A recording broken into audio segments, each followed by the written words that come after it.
Hello there friends, I'm Lupin and today we're going to be looking at the lore of the Lupin, the proud wolf-headed warrior race from the Far East. Let's get started. Physical characteristics. These lupine men and women stand on average the same height as that of the Hyur people, though certain rare individuals are known to reach or greatly exceed the height of even the tallest Rugadin. Physically, the Lupin are quite impressive, each and every one of them boasting the strength of someone about twice their size. Couple this with hands and feet armed with sharp claws, a maw lined with razor blades for teeth, and the agility that would give a Makote a run for their money, and we have quite a formidable race of warriors. Their only notable physical shortcoming is their very poor eyesight, being about 4 times weaker than that of the average Hyur. But this does not make them any less dangerous, since they have a far wider field of view than any other race, and only use their eyesight to track movement around them. For everything else, they use 2 other senses: smell and hearing. With their large upright ears, they're able to detect the faintest of sounds, such as the pull of an enemy's bowstring from across a battlefield, or the breathing and body movement of enemy fighters around them, granting them an uncanny awareness of incoming strikes and when their opponents are most vulnerable. Their sense of smell is one of the, if not the best sense of smell of any race, their large snouts making them master trackers. If they know the scent of what they are tracking, it is impossible to hide from them. And between their sense of hearing and smell, they have unprecedented awareness of their surroundings. The history of the Lupin is quite interesting, at least the very little we know of it. For you see, the Lupin did not originate from the Far East and had migrated there 2,000 years ago from either Western Orfad or Ilsabard. Exactly where they are from is a complete mystery, even to the Lupin themselves. Their own most ancient recordings simply state that they lived as nomadic carnivorous hunters, always following their prey. And that is really all they know of their own history before arriving in the Far East. However, after their arrival, we know quite a lot, since we can look at the historical recordings from the Far Eastern Hyur and Rugadin of their encounters. And these initial encounters were far from pleasant. The Lupin arrival in Yangtze near immediately brought them into conflict with the native Hyur and Rugadin, with skirmishes, battles, and bloodshed. However, violence was a constant part of Lupin life, and though they were relatively few in number, their martial skills, along with their physical might, allowed them to hold their own against far larger numbers. Their display of extreme military prowess in beating back the Hyur and Rugadin tribes allowed them become established in Yangtze, and over time, they became highly sought after mercenaries. Now, this was all still long before the creation of Doma, and during this time, there were many different Hyur and Rugadin tribes constantly fighting each other for supremacy in Yangtze, and they now also began vying to purchase the Lupin's loyalty. The Lupin martial prowess were considered so great and important that they were seen as integral in gaining control over the whole region. Some of the Lupin clans began to pledge themselves to various warlords, but the vast majority of them never surrendered their loyalty to any faction, only taking tasks here and there from the highest bidder. For roughly 1,200 years, this was their life. For the entire race, this was their only trade. They obtained everything they need through mercenary work. But then, they hit a pivotal turning point in both their way of life and relation to other races. They were approached by the great general Ganon Region.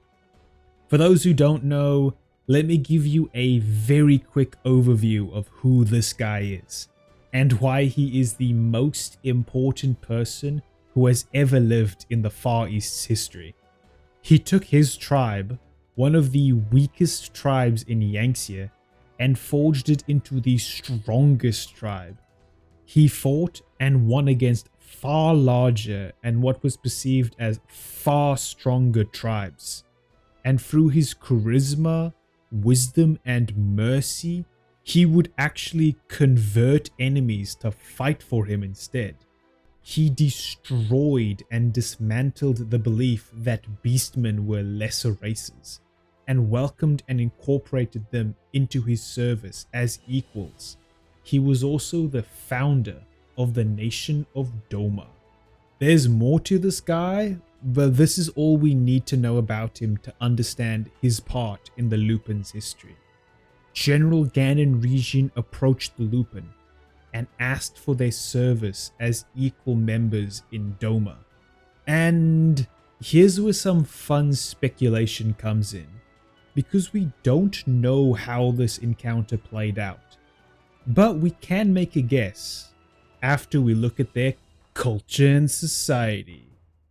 Today, most Lupin live like near anyone else in Doma, and their culture and society is practically the culture and society of Doma.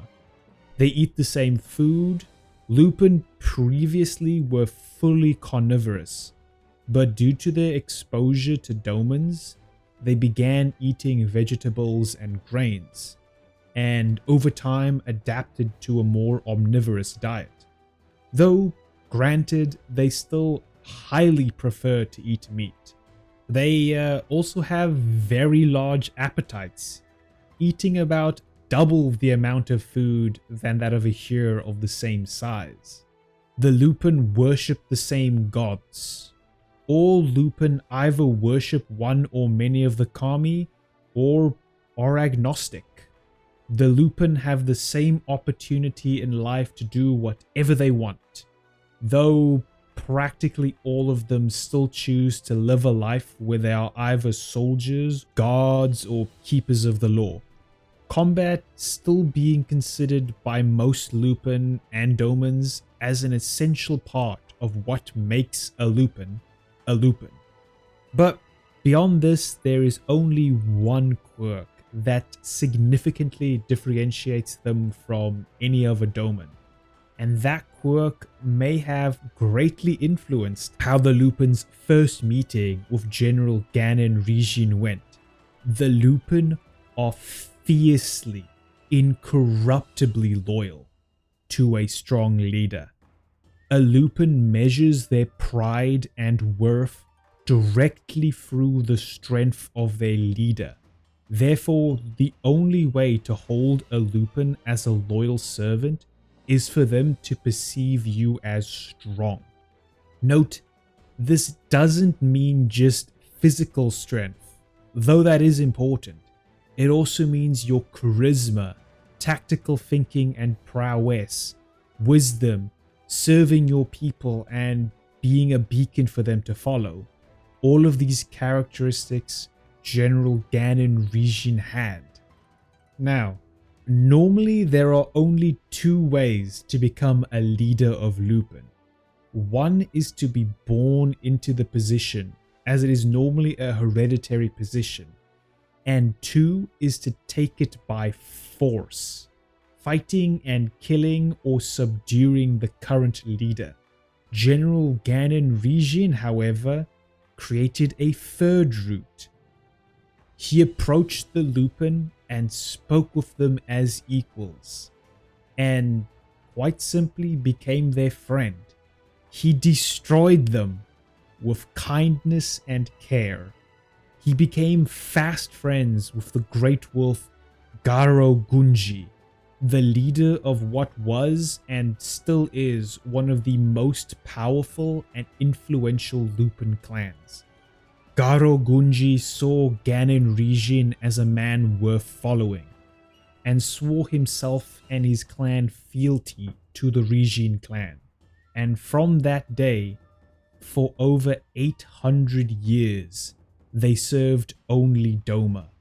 Not once did a single member of this clan ever even think about betraying their liege.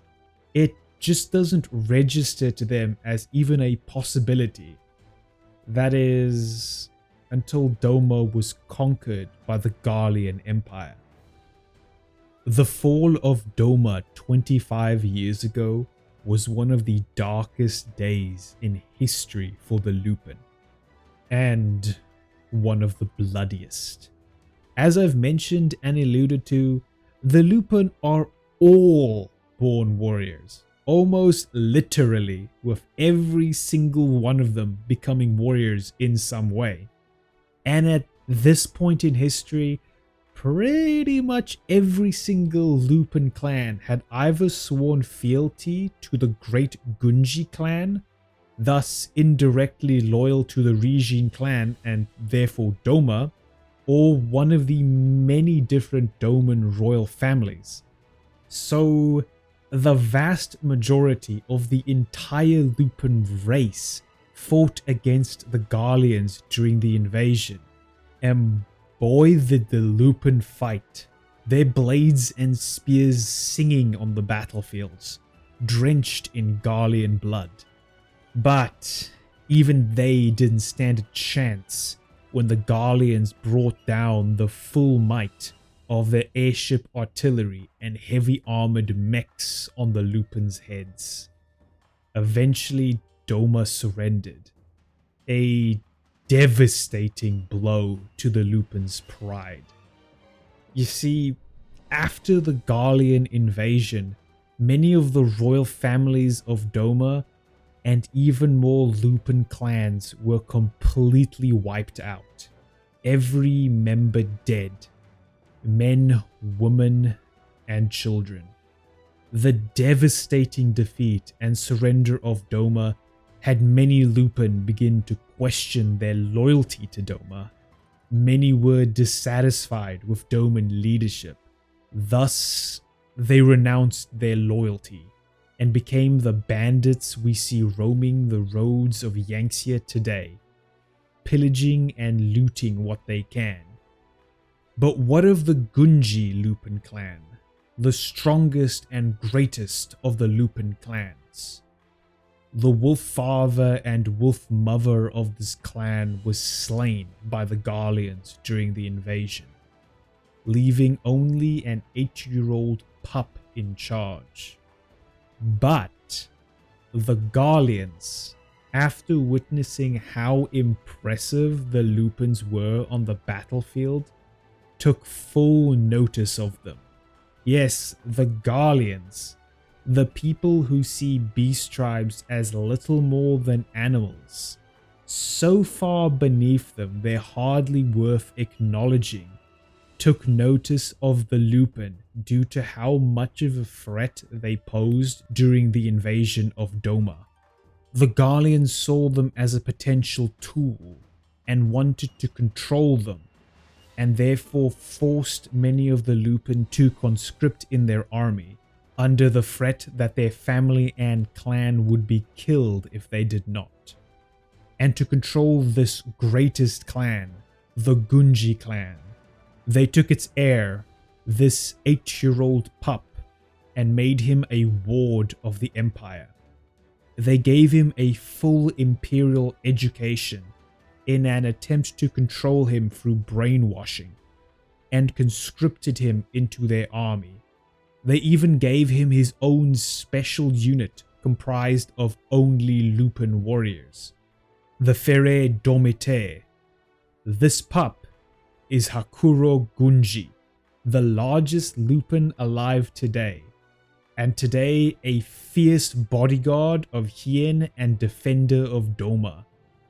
Yes, even at the age of 8, he was as fiercely loyal as any Lupin of his clan. He only begrudgingly served the Empire since he knew if he displayed any disloyalty, his clan and people would be slaughtered. Thankfully, Alphanid and the Warrior of Light were able to help him and his fellow Lupin free themselves of the servitude by giving them the knowledge that Doma is free and the heir to the Rijin clan, Hien, is alive. And that, my friends, is pretty much everything we know about the Lupin's lore. Now, normally I'd go over their naming conventions at the end of the video, but really they have nothing unique to it. Lupin names are just Far Eastern Here or Rugadan names. They do sometimes have unique nicknames given to them, such as Hakuro being known as the White and White Fang. But beyond that, their names are just like any other Far Eastern individual.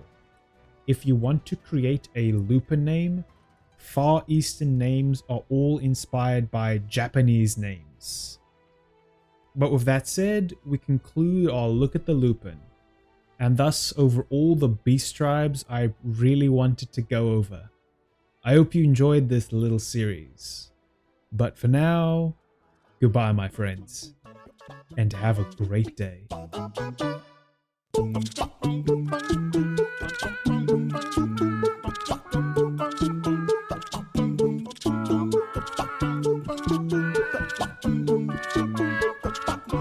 Thank you.